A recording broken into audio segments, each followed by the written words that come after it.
Hey, what's up, guys? This is Keith here. Hey, so I wanted to put together a support and resistance video for newer to beginner traders. Even intermediate to advanced traders can use this stuff too. It's going to be basically support and resistance based on about a 10-day time frame. It's going to be a pretty cool video. Stick around, and hopefully you can learn a few things or two. And we're just going to go from the very basics and work our way up. And this video is just going to be very basic. We're not going to be worrying about patterns and all kinds of weird stuff, because in reality you can create an awesome trading system off support and resistance alone. You don't really need to learn all these fancy schmancy patterns and stuff. You can keep it very, very simple and just use basic support and resistance, buying the break of resistance, shorting the break of support. You don't need to complicate things at all. So let's go ahead and get into it. We got quite a few recent runners, so let's jump right into it. I'll show you some examples. Okay, so here we are on HYMC here. And I just want to pretend like we're going into the day and this is all the information we have. We're on a 5-minute chart here. And we're going to plot some basic support and resistance levels and try to put together a clear trading plan that you can trade that day. Okay, so this is going to be a very practical application, and let's see how it works out. So what you can do is, let's just say, I think that the most important thing in regards to finding support and resistance is starting with a time frame up. So say you trade off of like a 5-minute chart, jump to like a 15 or like an hourly and see what kind of support and resistance levels you're seeing there.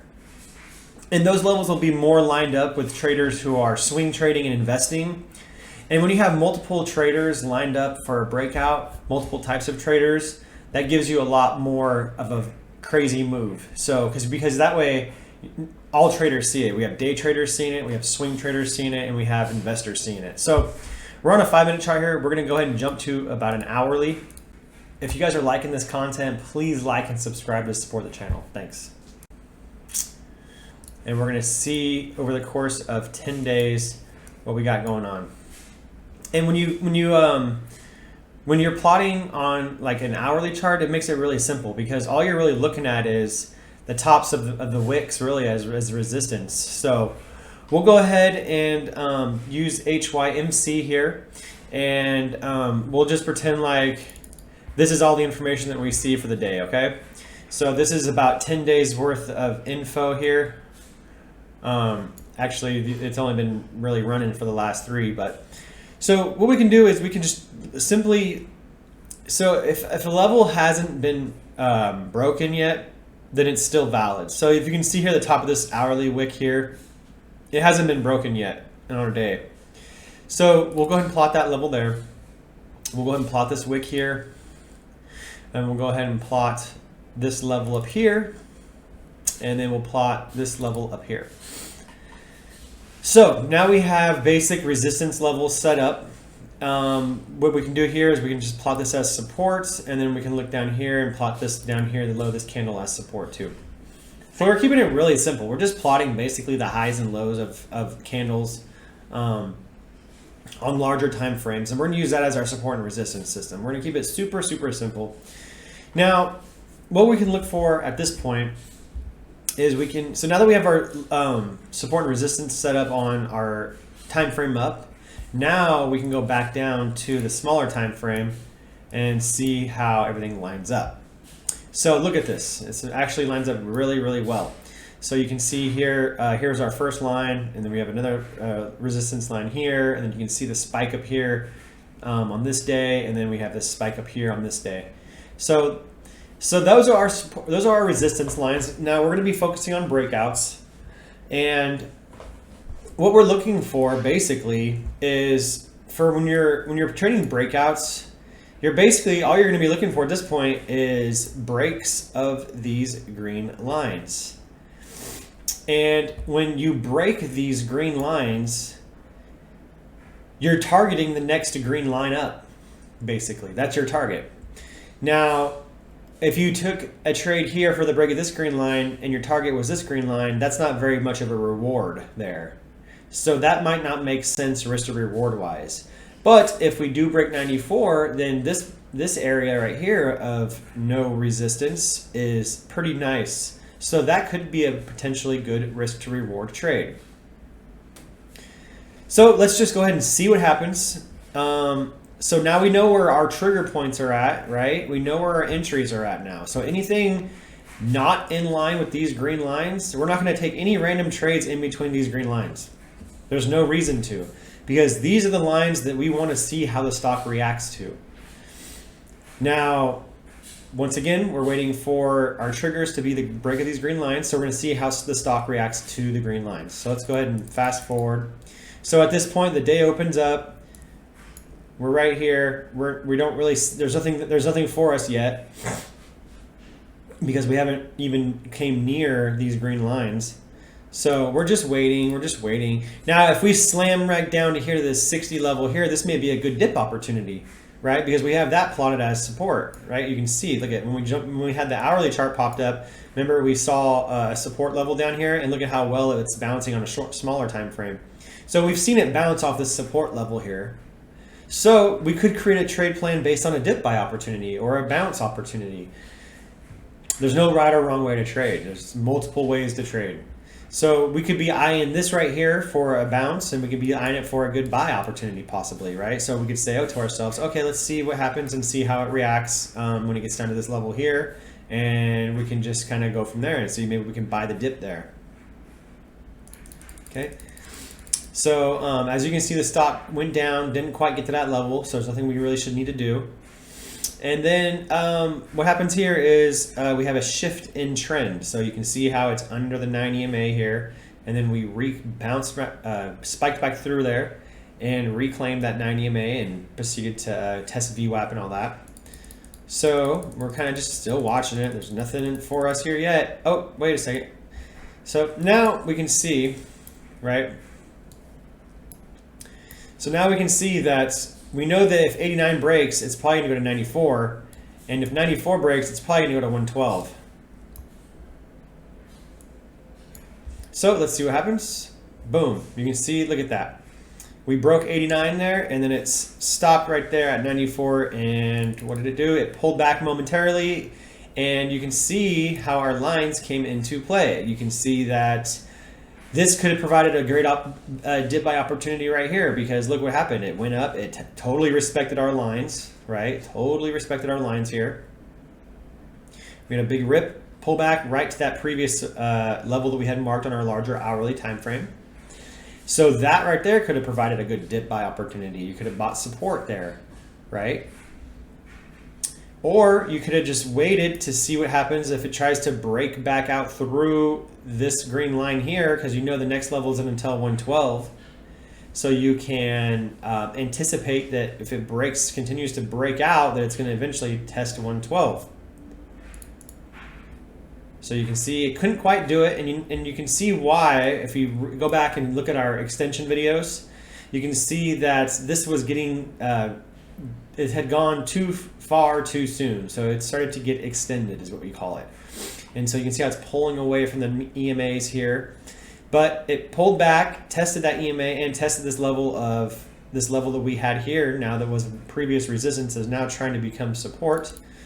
And you can see now it's just bouncing off those two levels. Bouncing here, resistance here. Bouncing here, resistance here. And we eventually break back up through it. And we also have this $1 spot here that could act as a potential way of making the stock go even higher, because $1 is a point of interest for a lot of people. It's a whole dollar. So you can see what happened there. It broke that $1 level and immediately went to the 112 level there. And you can see that how it's reacting to this level here. It tried to pull back there. Didn't quite get down to this level here, but it jumped back up through it. And then you can see how it's closing and holding wicks right here on this level, because other traders see that level too. You see swing traders that are seeing at that level. You see day traders are seeing that level, maybe even investors. Let's go ahead and see how it all lines up though. So then you can see what happens here is that once we break up through this level here, it goes right to this next resistance level up here. And you can see how it's wicking on that resistance level because shorts are coming in, sellers are coming in. They all see that as a resistance point, right? And so maybe your thesis at this point is, okay, maybe I want to be a buyer back at that support level here. You know, it doesn't quite get there, but that could be your trade thesis. Okay, and let's see what happens here. So now we are basically don't have any levels anymore, right? So what's coming up in this area up here, we don't have any more levels. So what we can do is we can go back to our hourly and we can kind of go back in time here. We can see that this was a level. This up here was a level.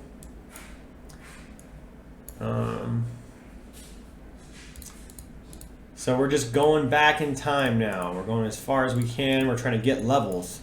That's all it is. We're trying to find levels to play off of. Here's a level. Because we want to know where the stock is going to top out at, so where we can take our profits at. We want to know where the stock should break out at. So let's see if these levels lined up with our smaller time frame now. And then you can see, look at how well that lined up using the hourly chart there. You can see how it's reacting here. You can see that. You can see it broke above this level here. Couldn't quite hold it, so then what did it do? It was chopping around underneath it, resistance, bumping its head, resistance, supports down here, dip buyers are coming in, resistance again here, resistance, tried to break out, slammed back, couldn't hold, but then eventually it broke out of this green line and look, it went right to the next level above. And then you can see we have these levels up here plotted out, and you can see it's chopping around between those two levels. So it's all respecting the levels to a T. And you can create awesome trading strategies around these support and resistance levels. Simply buying the break of these levels, buying the dip of these levels, shorting the resistance of these levels, shorting the breakdown of these levels. They're all valid ways to trade. And that's the most important thing, is finding something that works for you, finding a support and resistance system that works for you. I don't actually use the hourly too much for my support and resistance. I use more of the daily chart. Same process, but just a little bit different. And that's what works for me. But as you can see here with the hourly, you can see it's working really well. It's respecting all the levels. You can see how the stock reacted to all those levels there. It's held up perfectly. So I hope that benefits you guys. Support and resistance is, I think, the most important thing. And if you're able to combine support and resistance with patterns, then you can even have a bigger edge. Like you can see right here, this level right here is an important level, but you can also see this kind of like wedge forming here, right? And then you can say, okay, well, I'm going to buy the break of this wedge, and also it coincides with this level. My target will be at 177, something like that. Or you could say, okay, here's a level here. I'm going to buy the first, candle to make a new high through this level, something like that. You know what I mean? Or you could say, okay, here's a level here. I'm going to wait for it to pull back and then to the 9 here and then break out and see what happens there. You could create so many different systems and strategies based off support and resistance. And I think personally, support and resistance is by far the most easiest way to trade, really. You don't have to worry about any kind of patterns. You ain't got to worry about any kind of whatever MACD, EMA crossovers and all this stuff. And it's the most reliable because every trader sees support and resistance. It's not like something that you have to have, a study that you have to have up in order for it to coincide with everybody else. Anyway, guys, I wanted to keep this one short. There's a few examples for you. I hope you guys can benefit from this one. And if you have any questions, comments, go ahead and shoot them below. Please like and subscribe to the channels to support the channel. Really appreciate it. And I see you guys in the next one.